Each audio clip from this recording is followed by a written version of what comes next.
I stood outside the polished glass doors of Ethan's restaurant, clutching a tin of pumpkin pie I'd spent all morning baking. The crust was golden, just the way he liked it when he was a boy.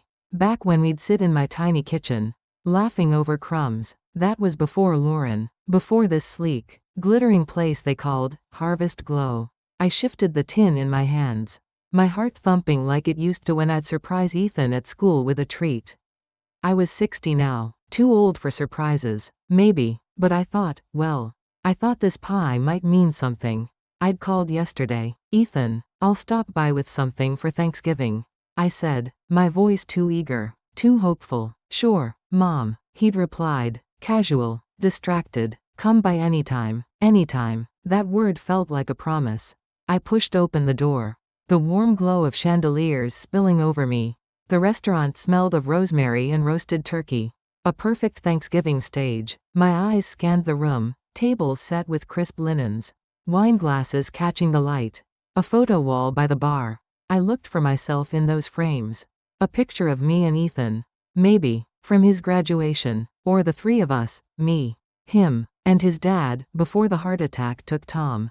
Nothing, not one. Every frame held Lauren's family instead, smiling in matching sweaters at some ski lodge, toasting at a vineyard, all gloss and grins. My throat tightened. I gripped the pie tin so hard the edges bit into my palms. Those frames used to hold us. Ethan's first bike ride, our fishing trips by the lake. All gone, erased, like I'd never been part of his life. Mom? Ethan's voice snapped me out of it. There he was, my boy, taller now, his chef's coat crisp, but his smile, it was thin, rushed, like he was late for something. I brought pie, I said, forcing a smile. Pumpkin, your favorite. He nodded, quick, no warmth. Thanks, that's great. He stepped aside. Come in. I walked in, my boots clacking on the polished floor. Then I saw her, Lauren, all elegance, her silk blouse catching the light, her hair swept up like she'd stepped out of a magazine. She glanced at me, her eyes flicking down to my old wool coat, then back up with a smile so tight it could have cracked glass. Susan, she said, her voice all honey and ice. Hi, sweetheart, I replied, too bright, too desperate to please. I brought this for Thanksgiving. I held up the pie, my hands trembling just a little. Lauren didn't move, didn't take it, just stood there, perfect, like she was waiting for me to bow. I tried again. So, what time should I come for Thanksgiving dinner? I could bring my cornbread stuffing. Ethan always loved it. Her sigh cut through the air like a knife. Actually, about Thanksgiving, the room seemed to tilt. What about it? I asked, my voice barely steady. She perched on a bar stool, legs crossed, like she owned the world. We're keeping it small this year. Just us and my parents. The words hung there, heavy, like smoke I couldn't wave away. I blinked. Just you and your parents? She nodded, cool as ever. It's simpler that way. Less clutter. Clutter. My heart stopped. I'm not clutter, I said, my voice cracking. I'm his mother. Her smile didn't reach her eyes. Of course, Susan, it's not personal. My parents just prefer a certain vibe. Refined, quiet, like I was some loud, messy thing that didn't fit. I looked at Ethan, my boy, my only boy. You're okay with this? He shifted, eyes on the floor, like a kid caught breaking a rule. Mom, it's just one Thanksgiving. One Thanksgiving. The words burned. Did he know how many I'd counted since Tom died? How I'd held my breath every year, praying to keep us together? My hands shook as I set the pie on the counter. I see, I said, my voice not mine anymore. Lauren's phone buzzed. She glanced at it, smirked, then answered with a laugh. Hi, yeah, she's here. No, it's fine. She understands. Understands. My stomach twisted. I didn't understand. Not at all. I drove home that evening. The Chicago skyline blurring through my windshield. The cold November air seeping into my bones. The tin of pumpkin pie sat on the passenger seat, untouched. A quiet reminder of how small I felt. Lauren's words echoed in my head. Clutter. Refined. Quiet. Each one landed like a slap. I'd spent years building Ethan up, pouring everything I had into his dreams. And now? Now I was clutter in his life. Back in my little house.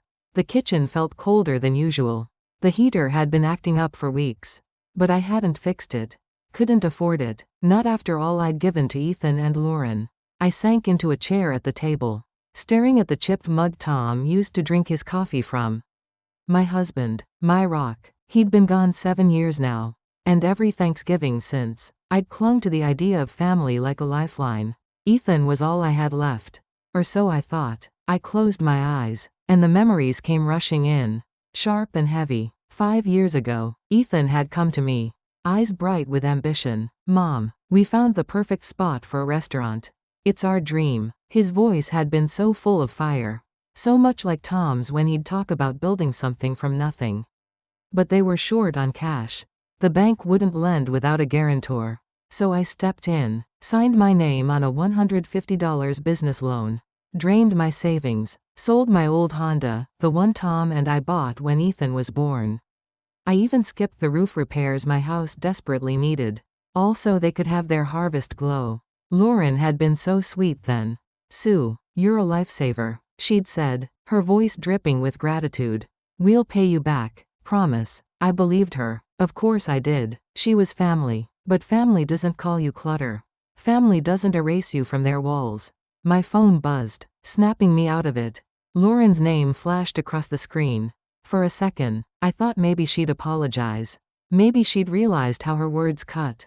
I answered, my voice thin. Hello? Sue. Lauren's tone was bright, like nothing had happened. I need a quick favor. Can you whip up some of that cornbread stuffing for Thanksgiving? My parents love it. I blinked, gripping the phone. I thought I wasn't invited.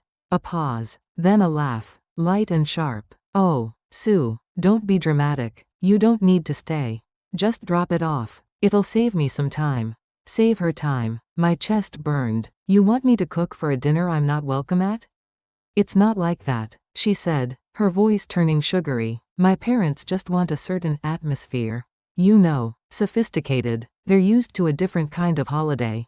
Sophisticated. There it was again. Like my stuffing, my pie. My life wasn't good enough. I swallowed hard. You mean our traditions aren't? She sighed, impatient now. Let's not make this a thing.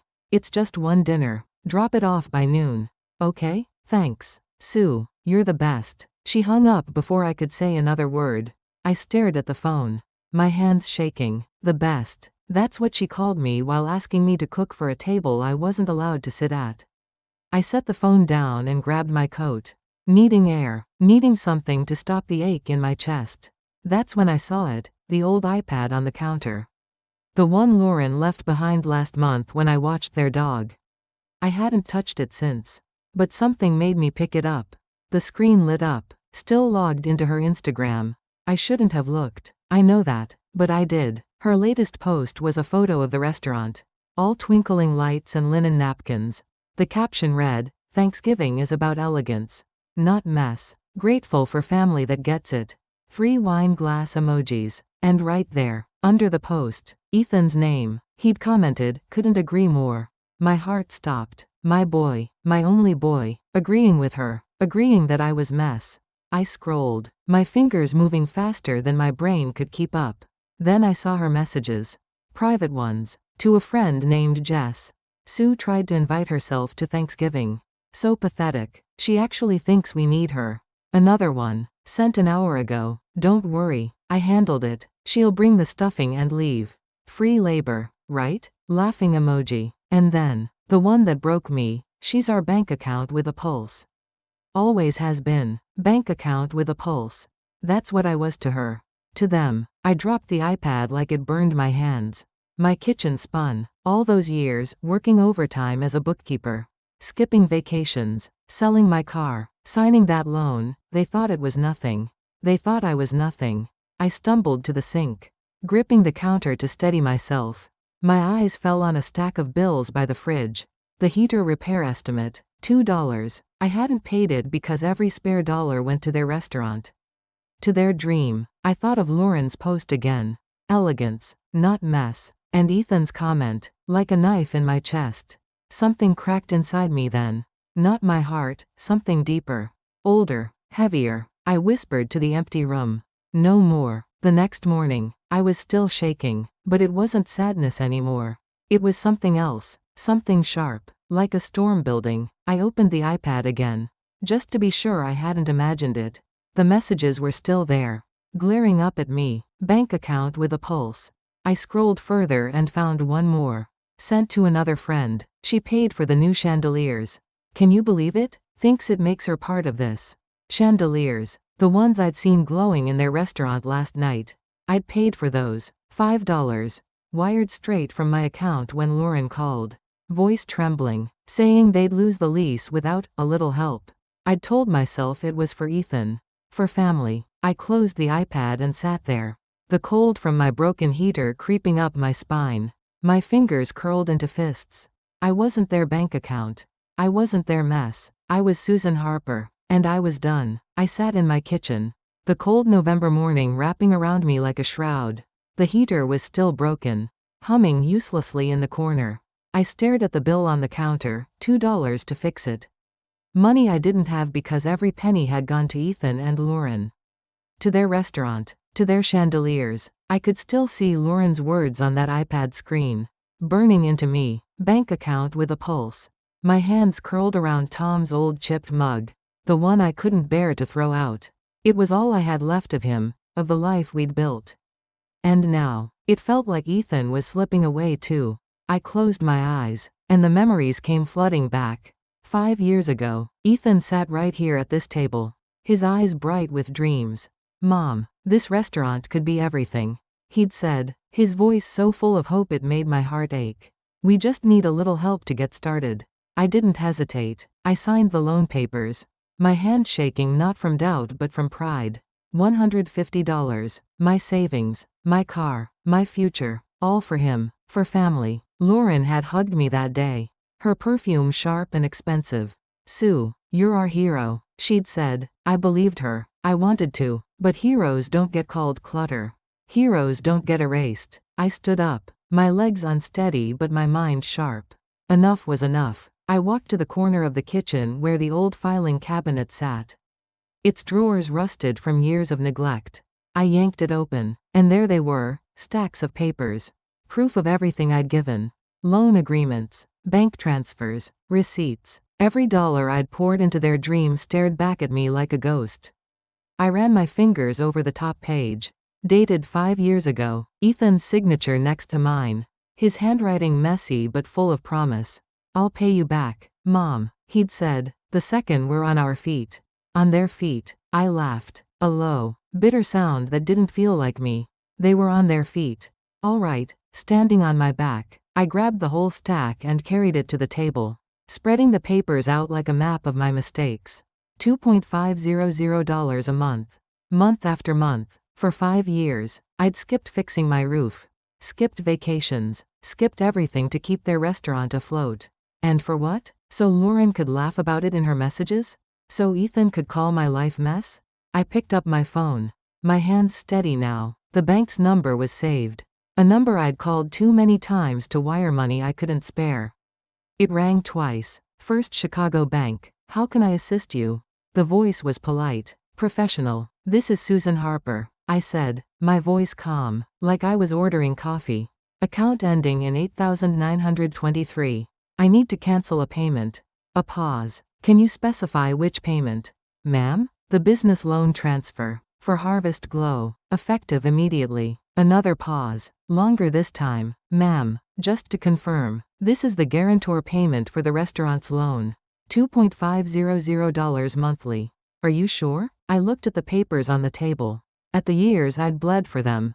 I'm sure, I said. Cancel it. Understood. The representative said, her voice softer now. The payment has been stopped. Would you like a confirmation number? No, I said, my voice like steel. I'll remember. When I hung up, the silence in the house felt different. Not heavy, not empty, alive. For the first time in years, I could breathe. I gathered the papers, every contract, every receipt, and carried them to the backyard. The November wind bit at my cheeks as I knelt by the fire pit. The one Tom and I used to sit by, telling stories under the stars. I struck a match. The first paper caught fire, curling black at the edges. Then the next, and the next. January, February, March. Each one burned brighter, hotter, like it was cheering me on. I watched the flames eat through 5 years of my life. 5 years of thinking I was building something for Ethan. For us. The smoke stung my eyes. But I didn't cry. I was past crying. When the last page turned to ash, I stood, brushing soot from my hands. My chest felt warm, not from the fire, but from something deeper, something that whispered, "This isn't over." I went back inside and poured myself a glass of wine.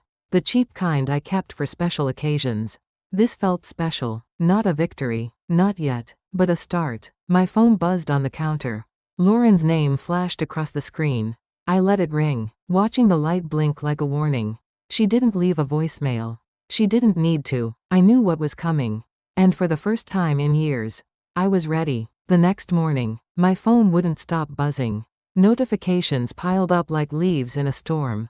Lauren's name, Ethan's name, missed calls, texts, all screaming for attention. I didn't answer. Not yet. I sipped my coffee, cold now, and stared at the ashes in the backyard fire pit.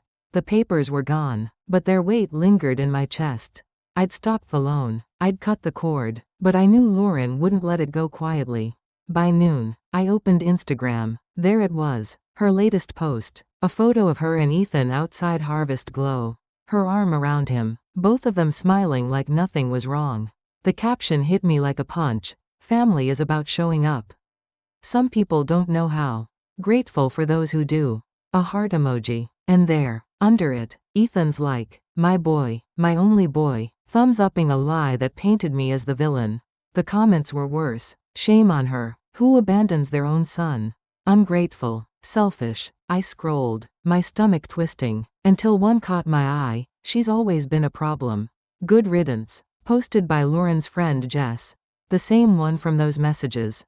My hands shook, but not from sadness. Not anymore. This was rage. Pure and sharp. Like a blade I'd forgotten I could wield. Then the phone rang again. Lauren. I let it ring 3 times before answering. My voice calm. Almost too calm. "Hello? Sue." Her tone was all fake cheer. Like we were old friends. "You've been hard to reach. Listen, I need a favor. My parents' flight got delayed. And they're stuck at O'Hare. Can you pick them up? Ethan's swamped at the restaurant. And I'm prepping for Thanksgiving." I leaned back in my chair, picturing her perfect nails tapping impatiently. "Why me, Lauren?" A sigh, sharp and annoyed. "Because you're family, Sue. It's not a big deal. Just do it. They're waiting." She paused, then added, her voice dripping with condescension. "And, you know, wear something nice." They notice things like that. Nice. Like my wool coat and sensible shoes weren't good enough for her parents' world. I stared at the cracked paint on my kitchen wall and said, "Sure, great," she chirped. "You're a lifesaver." She hung up, and I sat there, the silence loud in my ears. A lifesaver. That's what she called me while ordering me around like a servant. I stood, walked to the stove, and made myself a grilled cheese sandwich. The bread toasted golden, the cheese melting slow and soft. I poured a glass of iced tea and sat by the window, watching the November wind tug at the trees. The first bite tasted like defiance.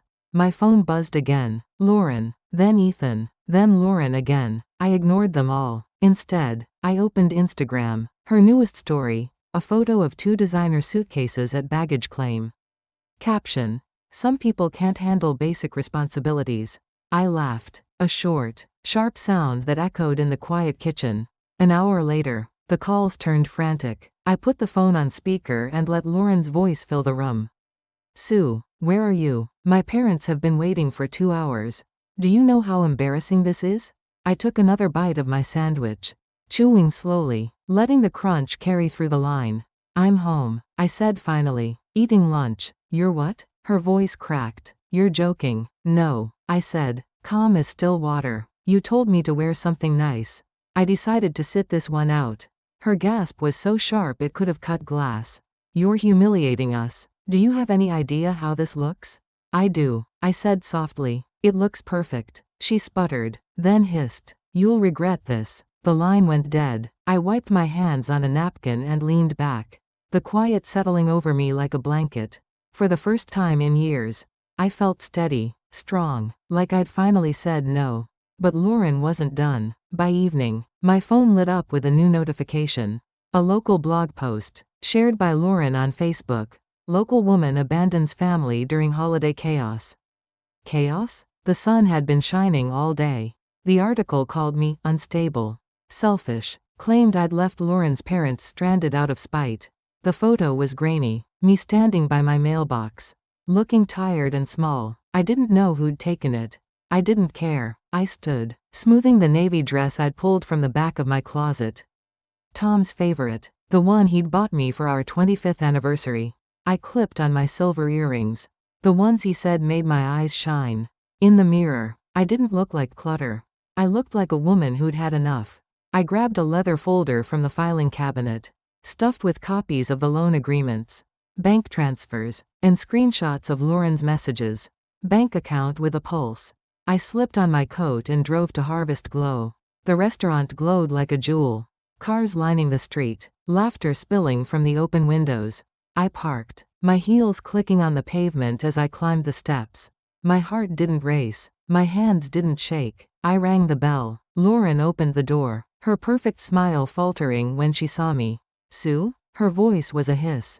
"What are you doing here?" I smiled, slow and sharp. "It's Thanksgiving, Lauren. You said I could drop by." Her jaw tightened. "This isn't a good time." "Then it's the perfect time," I said, brushing past her into the restaurant. The room hushed, heads turning, crystal glasses gleamed on the tables, the air thick with the scent of roasted turkey and wine. Ethan stood by the bar, his face going pale. "Mom?" "Hi, sweetheart," I said, my voice sweet as pie. "Surprised?" Lauren caught up, her voice low, venomous. "You need to leave, now." I turned, smiling for the crowd. "Why? Family's everything, right? That's what you posted." A few guests chuckled, nervous. Lauren's smile flickered, but she held it, like a mask about to crack. I set my folder on the table. The thud loud in the quiet room. "What's that?" someone whispered. "Proof," I said, my voice clear, carrying across the room. 5 years of love, in dollars and cents. I opened the folder, spreading out the papers, loan agreements, receipts. $150, I said. "That's what I paid for this restaurant. For their dream." I gestured at the chandeliers, the polished tables. Every month, $2.500 from my account to theirs. So they could have this. Whispers rippled through the room. Lauren's face drained of color. "Sue, stop this." I held up my phone, showing the screenshots. Here's Lauren calling me her bank account with a pulse. Gasps. A sharp laugh from the back. I hit play on a recording. Lauren's voice dripping with scorn. "She thinks she's part of this. It's sad, really." The silence was deafening. Then a man stood, his suit crisp, his face hard. "Lauren," he said, his voice like ice, "you still owe me $10 from last year." Heads turned. Another guest piped up. "Wait, she borrowed from me too. Never paid it back." The room erupted, voices rising, accusations flying. Lauren's mask shattered, her eyes wild. "This is a setup." "No," I said, my voice steady. "This is the truth." I walked out of Harvest Glow, the cold Chicago night wrapping around me like a friend. Behind me, the restaurant buzzed with chaos, voices raised, glasses clinking, Lauren's perfect world cracking like cheap porcelain. I didn't look back. My heels clicked on the pavement. Steady, sure, each step carrying me further from the life I'd poured everything into. I climbed into my car, the leather folder still tucked under my arm, and drove home. For the first time in years, I felt light, like I'd shed a weight I didn't know I'd been carrying. By morning, my phone was a war zone. Notifications stacked up, relentless. Lauren had posted again, this time on a crowdfunding page. A photo of her and Ethan outside the restaurant, their faces tight with forced smiles. "Please help us save Harvest Glow. Our dream. Any amount helps. God bless." The goal was $100. They'd raised $75. From Lauren's yoga teacher, with a note, "Good luck. But maybe try honesty next time." I scrolled through the comments, biting back a laugh. "Isn't this the couple who trashed his mom? Sell those chandeliers, Lauren. Karma's got a quick turnaround." The internet was brutal, and for once, I didn't mind. Lauren's carefully curated image, elegance, sophistication, perfection, was crumbling. Ethan's name, my boy's name, was dragged through the mud alongside hers. My chest tightened at that. Just for a moment, but I didn't feel guilty. Not anymore. The local papers picked up the story. Upscale restaurant faces closure after financial missteps. Whispers about unpaid debts. Mismanaged funds. Lauren's borrowing from half the town. Ethan's reputation as a chef, once glowing, was now a punchline. Lauren, the queen of Instagram filters, was the star of memes. From elegance to eviction, one captioned, with a screenshot of her crowdfunding flop. I didn't gloat. I didn't need to. Instead, I called the repairman and got my heater fixed. The hum of warm air filled my house for the first time in months. I bought a new armchair, soft and blue, and set it by the window where I could watch the leaves fall. My kitchen felt like mine again, not a shrine to their dreams. I cooked for myself, simple things, like soup and cornbread, and savored every bite.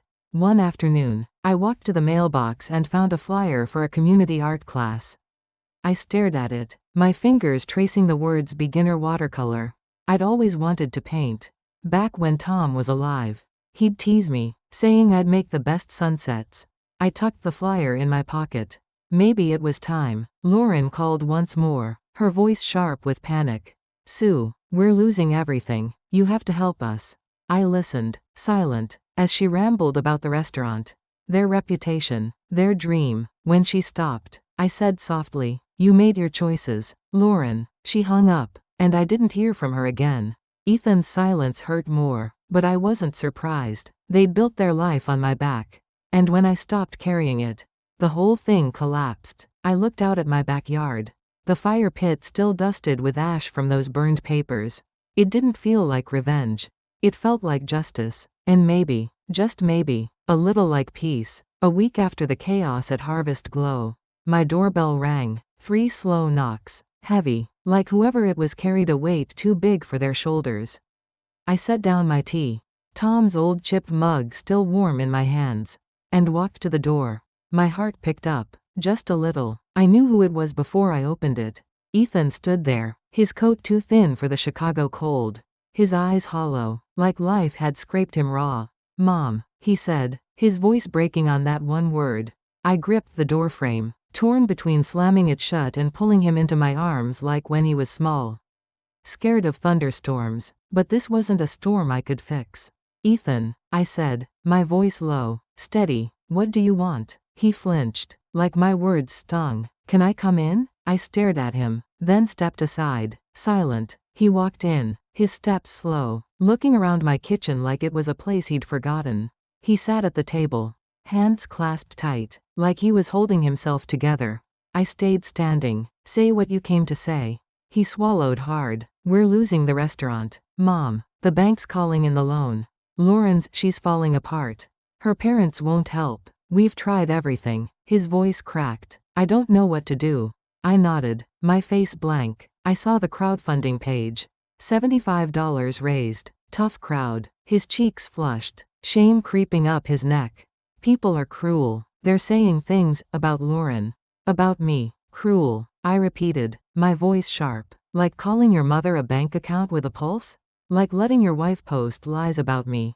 Saying I abandoned you? I leaned forward, my hands on the back of a chair.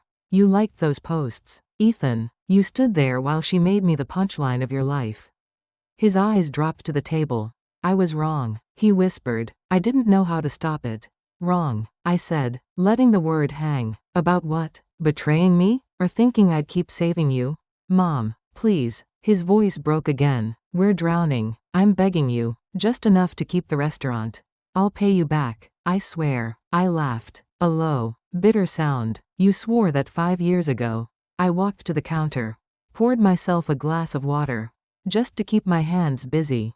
My heart was pounding. But not from anger. From love. From pain. This was my boy. The one I'd raised. The one I'd given everything for. But he wasn't that boy anymore. Why are you here, Ethan? I asked, turning to face him. To save your restaurant? Or to save your marriage? He looked up, his eyes wet, and for a moment, I saw the kid who used to run to me, calling me his hero. It almost broke me. Almost. Then my phone buzzed. Lauren's name flashed across the screen. I let it ring, then answered on speaker. Sue. Her voice snapped through the kitchen. Put Ethan on. Now. I didn't move. Why? This is between us. She spat. You've done enough damage. No. Lauren, I said, my voice like ice. I'm done being your fool. A pause. Then a laugh. Sharp and cold. You think you're clever? You ruined everything. You'll regret this. I looked at Ethan. His head still bowed. You already do, I said, and hung up. He stood, the chair scraping against the floor. So that's it? You're done with me? I'll never be done loving you. I said softly, but I'm done saving you. He nodded, just once, like he'd expected it. At the door, he paused. Happy Thanksgiving, Mom. The words were a whisper. A wound. When he left, I stood by the window, watching him disappear into the cold. I thought I'd feel triumphant. Instead, I felt tired, but under that, something new, peace. I walked to the fridge, where the flyer for the watercolor class was pinned. I signed up that afternoon. The first class was messy, paint on my fingers, colors bleeding into each other, but it felt like freedom. I posted a photo on Facebook. My first in years. Thanksgiving this year. I'm grateful for me. And here's what I learned. What I wish I'd known sooner. Family isn't about giving until you're empty. It's about loving without losing yourself. I gave Ethan my heart. But I kept my soul. And that's enough.